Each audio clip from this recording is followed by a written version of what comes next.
alături de biserică, alături de slujitori.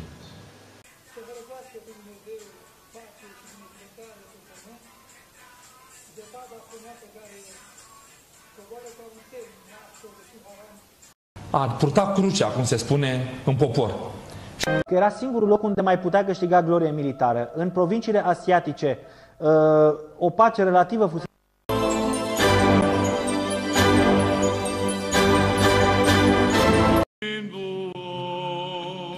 Prea Sfântă Născătoare de Dumnezeu,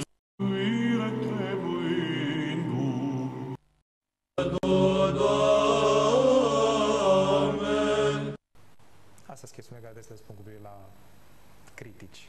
Sunt mulțumit că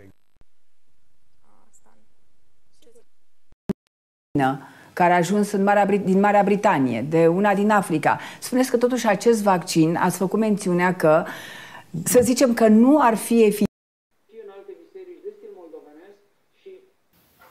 Unde puteți urmări toate edițiile emisiunii Pașii Pelerinului. Până data viitoare, toate cele bune!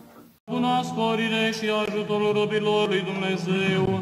Făcut la Epitropia Bisericii și apoi că Evanghelist Luca descrie acest moment în Evanghelia sa și intrând îngerul la ea,